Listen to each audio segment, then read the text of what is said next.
Okay.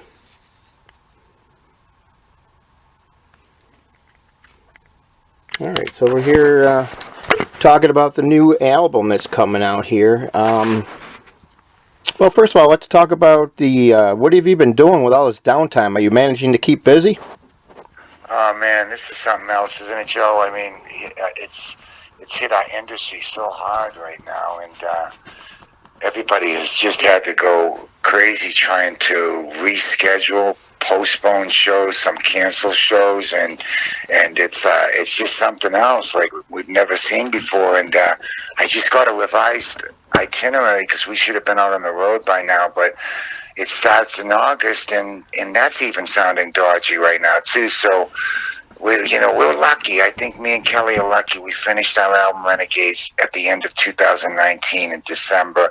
It got packaged in January, and we were thinking about pushing it back into this year to record it, and we would have been screwed if we did. So Yeah. we have the new album out, and we're able to talk about that and work a couple singles on the internet, but touring is just so up in the air right now. Yeah, and that's the bread and butter there too. It sure is. Well, It really is. you just talked about the new album here, Renegades. Yep. All right. How did you guys arrive at the title, and what was the inspiration to come out with that album right away? Well, you know what? We wanted to. We were all sitting on a lot of material, and you kind of utilized the internet. We've got band members. The three other band members are all living all over the states. Kelly's in New York, Kurt's in Florida, and Scotty's in Vegas, and I'm in Los Angeles. So we had to do a new form of pre-production with trading songs over the internet and working on them over the internet and suggestions and what have you. And we had like about 35 songs that all of us had together, and we pared it down to 10 songs.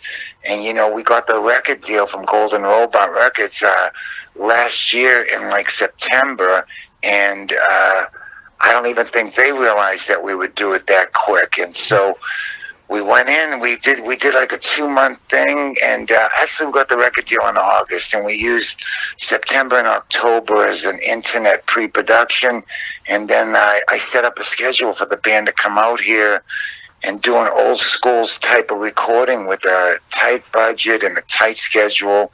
And we did a couple of days of pre-production together because we'd already been changing ideas over and over for a couple of months, and went in and did it old school. We recorded it in 7 days, mixed it in 4 days, and went in and mastered it. So, and the title Renegades is actually one of the songs Kelly Nichols brought in. That's on the album called Renegades, and it's a terrific song. It's a great rock song, and it was like us going through a couple of ideas about what to call it, and that came up. Let's just call it Renegades. It fits the whole situation right now.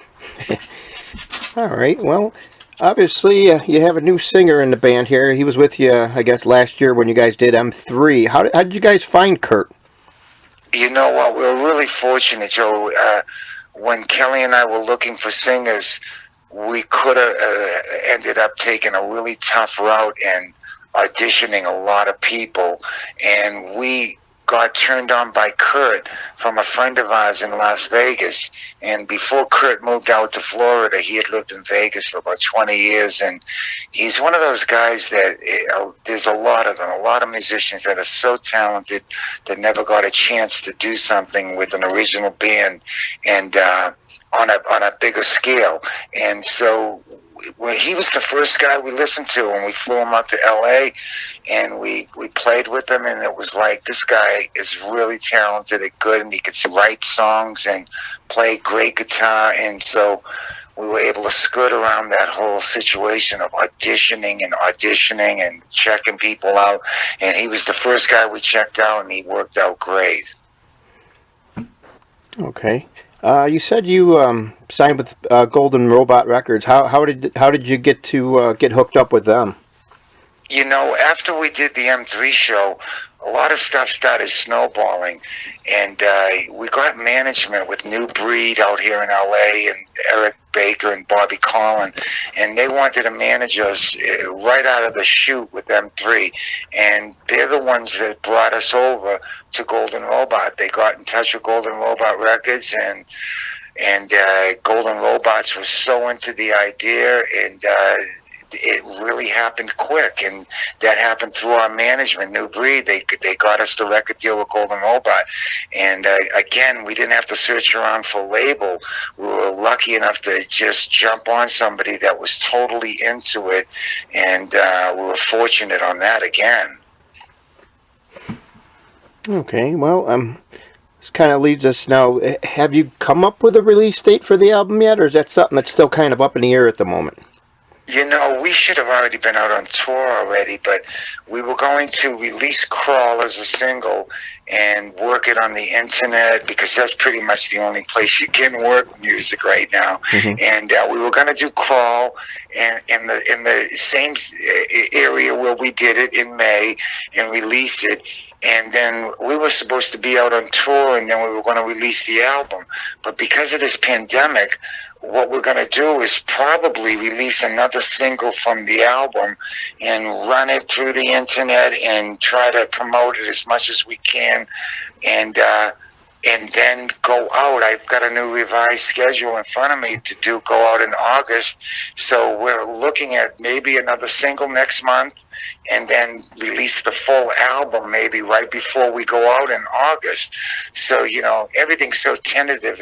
If we can't go out on tour, if everybody still has to hunker down and push dates back, then maybe we'll do another single off the album and wait till we can do a full swing of dates, and then release the full album. But we'd love to get this album out during the summer too, you know, and it's just such a really good rock album that we'd love to get it out during the summer. But like I said, everything is so up in the air. Mm-hmm. We do know that another single will come out next month in June, and then hopefully we can release the full album in July, right before we start these August dates. Okay. Now, the big question and decision here, obviously, I'm sure you've been asked this every interview, but I just wanted to get this out of the way here at the end here. What was the decision to go with the LA Guns name brand as opposed to, you know, coming up with a brand new name? Well, I tell you what, Joe, you know, I think everybody's well aware that I'm the longest tenured member in LA Guns from 87 on. I was the one guy that kept going with the band, and whether a couple of members left, or whether Tracy left, or whether Phil left, I was still there. I kept pushing the buttons. I've been running the business for LA Guns since I joined from Wasp in 87. They wanted me to run the business and put everything together, and I've been doing that since 87 until right now. So when other members left, I just kept going. It didn't matter who left. I just kept LA Guns going, and I've always tried to talk classic members out of quitting, but that's not always successful. They're going to want to go do their own thing. And when this thing happened, it was just no different than any other situation.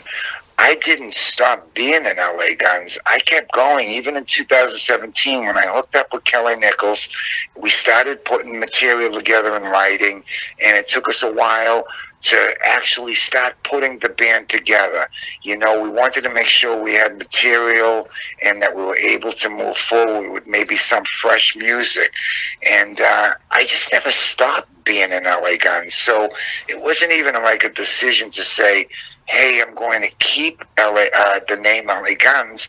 I own half the name and the mark with Tracy Guns, and he's quit for over 15 years and then decided to come back and start another LA Guns. And the same thing with Phil. He's quit a couple of times, and I just kept going and going with LA Guns, whether it was with one classic member or with all four of them.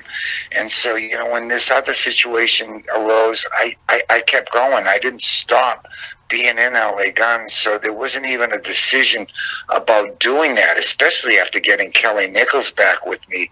My battery mate, the other half of the rhythm section, the guy that wrote Ballad of Jane, it wasn't even a consideration of doing another name. And I think the other guys, they went out as Tracy and Phil from LA Guns and then decided to call it LA Guns. I never decided to call it anything different at any time or any point. This is what I've been doing since '87, and like I said, members have quit and come back and quit and come back. But I think that everybody knows I'm the one member that never quit. And I just kept going. And I'm pretty much on everything that's been recorded. Right. And I've been running the band business, too, since day one. So I never even considered it, Joe, to call it something else. And especially when Kelly came back, it was LA Guns always. And I never say never to anybody in the classic lineup for coming back with me. Now, you guys, obviously, you've been, like you said, in the band a long, long time. There's been you guys made a lot of albums. There's only been a small downtime, really. I think there was a period of like 7 years when you guys didn't make an album, probably in like late 2000, mid 2005-ish to about 2012, I think it was. You know what it really was? I think we recorded in that period with Andy Johns. We did 4 albums between those years that you mentioned. Mm-hmm. But then the last album we did with Andy Johns was in 2012, Hollywood Forever. And then we just kept touring after that, Phil Lewis and myself. And it took a while, and we were always wanting to go back into the studio. And for some reason or another, we just never ended up back in the studio. So that was really the period where we had the long layoff, was 2012 to 2016. Now, I think looking back on all the albums that you were involved in here, I would have to say Waking the Dead. That just seems like that's the one album that really never got its fair shake for whatever reason, and I feel that's probably the best, out of that particular era, that I feel that you guys just, for whatever reason, you just didn't get all the credit that you deserve for that one. What's your take looking back on that one at this point? Oh, I was so happy with that. That was the first album that we did with Andy Johns, and that was also, when it got released, we went out on tour for that, and we're ready to really get behind it and promote it. And that's when Tracy decided to quit the band. So that's when that album got just killed immediately, because we were scheduled to go from a club tour that we were doing here in the States to going on a world tour, an entire world tour with Alice Cooper. He was on the same label as us, and we were so happy with the way the album turned out with Andy Johns. I'm so really digging on that album still to this day. And it would have got a better shake if Tracy didn't quit. But when Tracy quit the band, he kind of left Phil and I up in the air, and we lost the Cooper tour because their management didn't like the disarray in the band because of somebody quitting right in the middle of an album. And that album just got screwed over because of that move that Tracy made to quit the band right when that album got released.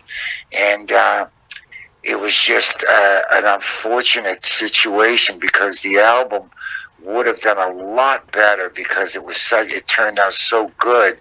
And I know a lot of people really liked it too, but that's pretty much the big reason why it didn't get a fair shake, was because Tracy decided to quit as soon as the album got released, and we lost the world tour. Otherwise, we would have been on tour for that completely for about 16 to 18 months with Cooper, and we had everything in place, but it didn't work out that way. When somebody quits, it shows disarray in the band. We lost the world tour with Cooper, and it kind of killed that album in its tracks.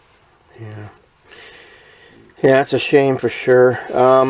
Now, looking back at all the tours you guys did, there was one in particular that was really, I don't know, I want to see what you had to say about when you were on the Poison tour with Rat and Great White back in '99. You had Jizzy singing with you at that point. Right. How did you get hooked up with that tour? You know, that thing too was, you know, we're so close to all the people of the bands of our genre, and so, you know, when that tour got put together, that was when Phil had decided to leave the band too, you know, and Tracy and I had to push forward, and we did 3 albums in a row with different singers. We did American Hardcore with Chris Van Dahl. We followed it up with Wasted, an EP with Ralph Sens, you know, and we then followed that up the next year with getting Jizzy Pearl, and it was because the 2 singers had left the band. And then me and Tracy just kept pushing forward, and we ended up getting Jizzy Pearl, who was a great friend of ours from Love Hate, and he ended up coming on to the band during that time, and we ended up getting that Poison Rat tour. And so it was a fun time. I wish it was with the classic lineup. I wish Phil could have got to do that tour too, but you know, there was no way that I could stop people from quitting the band at one point or another for their own reasons. But that's how we got hooked up with Jizzy. We were Ralph left the band. He wanted to go back to do the Atomic Punk cover band that he was doing, and he's doing what's the band he's doing now? I forget. Steel Panther. Steel Panther, they're doing quite well too. I'm really happy for his success and what he's doing with them. But that's what he wanted to do. He wanted to leave and go back and do Atomic Punks, the Van Halen cover band. So he left the band, and he left a void, and then we had to move forward, and we found Jizzy, who was just floating out there trying to look for something too, and he joined up with us, and he ended up doing that Poison tour with us. Okay, man, that was a great tour. I remember traveling all the way to Pittsburgh to see that one from Buffalo, so because it didn't come. That was a fun tour to do too. It was really cool. All the 4 bands got along so great on that. All right, so the last question I have for you is something I came across. I didn't know this. I just want to follow up with you on it to see. Now, is it true that you played on a Keel album? Yeah, you know, right before Wasp, right before I joined Wasp in '84, I was in the studio with Keel, and I did The Right to Rock, and Gene Simmons produced it, and it was a great situation, a great band, and a great album, and working with Gene Simmons was just great, and they were signed to A&M, and I thought I was in a great situation with Keel, and the album turned out great too. I really liked the album, The Right to Rock. But I got an offer from Wasp to do their world tour because they had let their drummer go after they did their first album. While I was doing The Right to Rock, they were doing their first album, and they let their drummer go.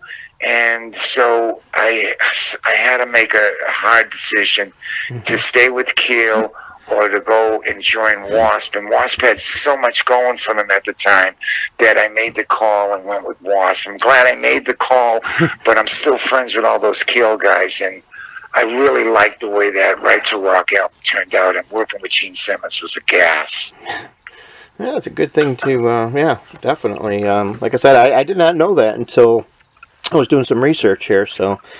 Yeah, you know what, and on the liner notes, too, it says, additional drums, Steve Riley, and I did the whole album. Don't you hate it when they don't give you the full credit? Yeah, I was out on tour with Wasp when that came out, and I was really looking forward to it. It came out in like April '85, and I was already out with Wasp, and they sent me a copy of it, and I was so disappointed I didn't get the full credit. But what are you going to do? Yeah. That's true. All right, well, I definitely appreciate your time here. It was great.